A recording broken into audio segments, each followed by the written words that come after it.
Hey, Sterling. So this question comes up a lot. Okay, you are stuck at a plateau. You're eating very few calories.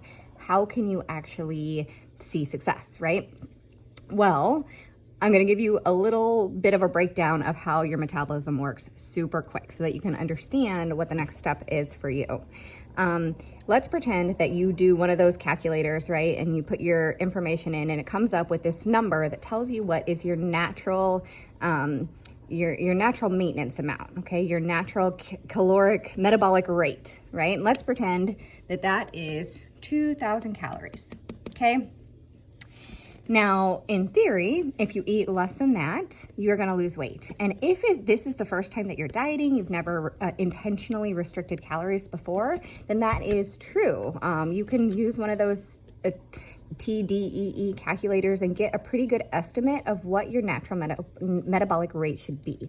However, if you have dieted in the past, if this is something that's been a pattern for you, what happens is your metabolism is going to adapt to your intake. So let's pretend that your natural metabolic rate, right, is at 2,000 and you have a weight loss goal. And so what you do is you eat less than that. And now, if you're at the point where you have a weight loss goal, the first thing to notice is that we were eating in a surplus to begin with, right? If we had gained weight, then we've been eating at a surplus. And so what a lot of people do, they find that calculator number and they try to eat less than their TDEE, the amount of calories they're burning. And this is successful short term, right? People have success with this.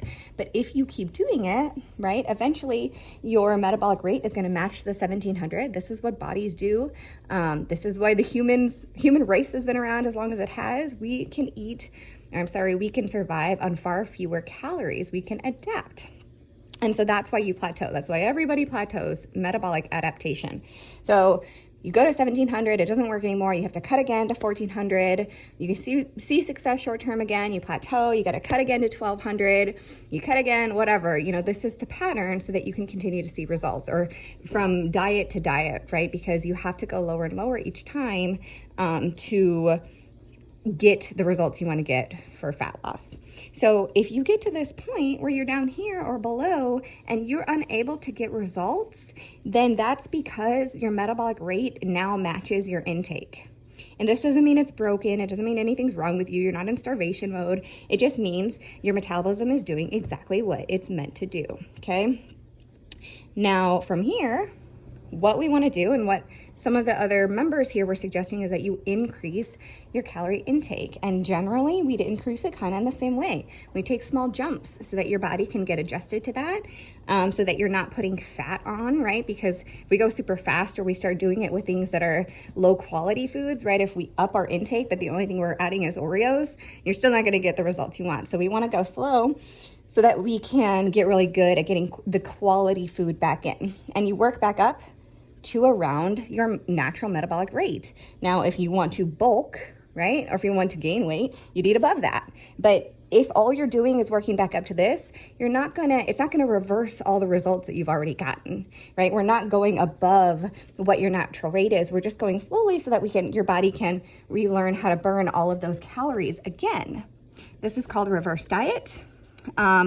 When you do this and you spend a little bit of time eating more, your metabolism will again adapt to that, right? It works both going down and going up. And so you'll get to the point where you're again burning 2,000 calories a day or more, right? If you're exercising, you could be burning more than that. You can be burning more than your natural metabolic rate, depending on how much you move.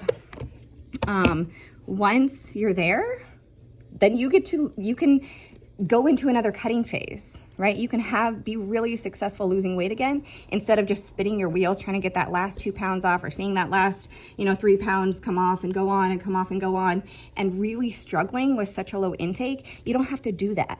And people do it for years and years and years. You don't have to do that. The next step for you is to reverse diet intentionally. Pay attention to how much you're eating. Pay attention to when you get too close to your maintenance, right? You can still do a calculator and get a pretty good estimate on what that should be for you. Then you're set up for another fat loss phase. So I hope that's helpful for you. If you have any questions, that's a lot of info. If you have any questions, feel free to reach out. But otherwise, if you want to take this next step, Google reverse diet. If you're a podcast listener, You can find reverse diet, lots of coaches talking about reverse diets, or you can always reach out to me. So that's it, Sterling. Have an awesome day.